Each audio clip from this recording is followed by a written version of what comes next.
Hello, thank you so much for tuning in. My name is Hannah Fernandez, and you're watching SCORE TV.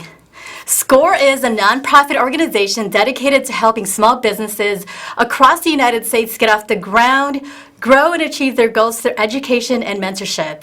So whether you are a new entrepreneur or you've been in business for a long time, our SCORE mentors could offer you free business mentoring and other resources for the life of your business. To connect with us, check out our website at chicago.score.org. You could email us at info@scorechicago.org or call us at 312-353-7724. Today, we're going to talk about what it takes to become a successful entrepreneur and win National Small Business Person of the Year. With me is Rebecca Fife, CEO of Landmark Pest Management. Rebecca, thank you so much for being here today. Hi, Hannah. Thank you for having me. It's a pleasure. So you've been named National Small Business Person of the Year, which is America's highest honor for a small business owner. And as an industry leader in the pest control, what else does your business do well that may inspire other business owners? In addition to differentiating ourselves in terms of the quality of our core scope, meaning our pest control is green, it's delivered with human safety and environmental health as our focus. In addition to that, and what I think can really inspire other business owners is in this marketplace where there's so much competition that your clients can read about everyone who has the same service offering on the internet, we have to differentiate ourselves by the way that we take care of external stakeholders, meaning our clients, as well as internal stakeholders, meaning our own employees. So one of the things that was most meaningful to me about being recognized with the National Small Business Person of the Year award is they didn't just look at the way we performed our core scope, they looked at who we are in the community and how we develop our own team to provide opportunities for people. So it's great that they focus on people and you're impacting the community. So now, given only a handful of women who own pest control firms nationwide, do you feel that you had to build the business on your own and invent everything yourself? What, if any, have been the most important resources for you as you built your business? That's such a good question. While it is unique for a woman to run a pest control firm, I don't feel at all that I did it on my own. I feel that all of my success is really built on the shoulders of giants, and one of the biggest resources has been the SBA and all of its different service offerings. For example, I have made not less than monthly visits to the SBDC, which is one of the resource centers of the SBA, which is located at the Women's Business Development Center at 8 South Michigan, is the one where I received my services, not less than monthly since 1999. I've taken courses about management, access to capital, and so many other subject matters that have prepared me with the business acumen that I've needed to succeed. So I've not had to go it on my own at all. You definitely have to go ahead and take advantage of these resources that these organizations offer, and we do work alongside with the SBA, WBDC, because we're resource partners. And like you said, an entrepreneur shouldn't go to this alone. Well, you know, there's so many of us who want to help out. So what has been your greatest obstacle that you've faced as a business owner, and how did you overcome them? That's such a good question. My greatest obstacle has been the same one that I've heard a lot of businesses face, which is access to capital. I had really good credit, I had good collateral, and when I went to banks for conventional lending, I was told that I was denied. I was told that, you know, my credit was fine, but that my business just wasn't a good enough investment for the bank. They just didn't pick me to give the financing to. So I reached out to the Small Business Development Center again. I let them know that I was having problems accessing the capital that I needed to grow my business, and they had a special lending course starting, and they said you need to tie your pitch for financing to a growth plan. You need to not just fill out a loan application for your banker, but you need to prepare a presentation for the potential lender. Like, walk into the bank, make an appointment to actually do a PowerPoint presentation for them. That was revolutionary to me. I'm like, I've never heard this before. What do you mean? So they put us through a course where we had to make financial estimates about how much that exact loan would help us grow, what our projection was, where we would be in a few years. They encouraged me to be very ambitious and set a 30% goal that we would have a 30% increase based on that borrowing. So we did this presentation for our lenders, the PowerPoint. I thought maybe I was being ridiculous. I did not know that that was really what you were supposed to do. I was approved for the loan. I had the same collateral that I had when I was rejected. I had the same excellent credit. Nothing had improved or changed. The only difference was I tied it to that pitch. And instead of merely filling out the loan application, I asked if I could come in and do a presentation for the lenders about an exciting opportunity for them.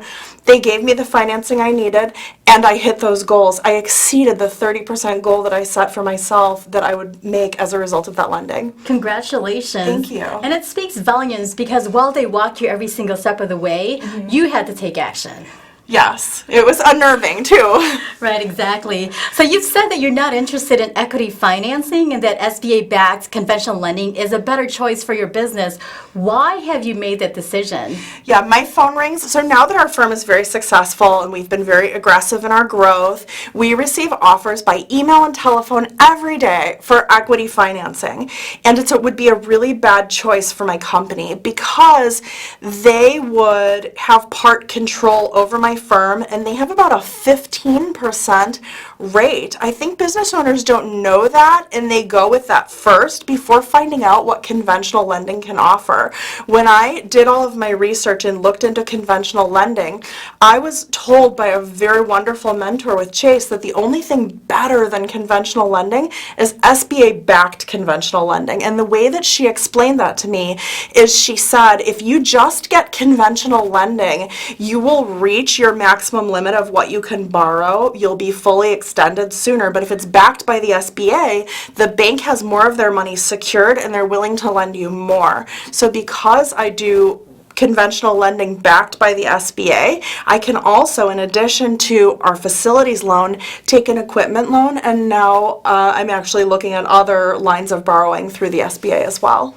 That's great. And you've shared that nature and ecology are very important to you and that archetypes from nature inform your business philosophies. So how did you adopt this unique viewpoint?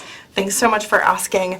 When I was really struggling to grow my business and I started studying a Harvard curriculum that says that 2/3 of businesses don't survive their founder's lifetime, I wanted to tap into the most enduring and renewing force that I could think of, and that's the natural world. There's no more renewing or enduring force. So I started to look at the archetypes from the natural world and use them as my role models in business.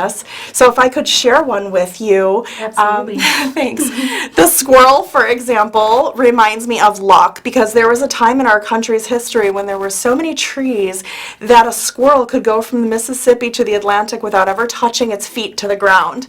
And on that journey, it would find a lot of acorns in those oak trees and it would bury more. And the more it buried, the luckier it got because the more trees would come up that would allow it safe passage as well as more food. So when I think that I need to send more proposals, contact more clients to have, a higher return on growing our client base, I'm being like the squirrel. He's my archetype to remind me that the harder I work, the luckier I'll become. Absolutely. And what a way to make business fun as well. Thanks. So what's your growth plan going forward, and do you think the SBA will play a role in your future growth? Definitely. I have identified a couple of companies that we may be interested in acquiring. So I'm going to reach out to the SBA to find out which of their loans can be used for mergers and acquisitions. We've already been through one merger and acquisition. Our company is a merger of two different brands, one that I founded and one that I acquired. So I'm very interested to make another acquisition, and I would not be able to consider this if SBA rates weren't at an all-time low and it wasn't such a great time to borrow and to work with the SBA. What a fantastic resource to leverage these opportunities that are coming your way. And you said that you made unreasonable requests for SCORE, yet the organization came through for you. So share with us the outlandish requests you made and how SCORE ended up delivering what you needed. I did, Hannah. It was so funny. So when you want to expand your business, you can either expand into a new geographic service area, a new line of service offerings. So I wanted to expand into heavy construction, and it required a skill that I did not have. I didn't know how to read blueprints. I don't have an engineering background. And at that time, now I do, but at that time, I couldn't afford to have an engineer on my staff. So I called SCORE in Chicago and I said, I'd like to see if you can pair me with a resource. I need to learn how to read blueprints. Do you have someone who knows how to read blueprints who can train me? They said, our retired executives and our mentors, I've never heard of one who's an engineer and can necessarily read blueprints, but I'm going to check. Our network is huge. I'm going to call around for you. And they said, we'll get back to you as soon as we can. We'll definitely call you back either way.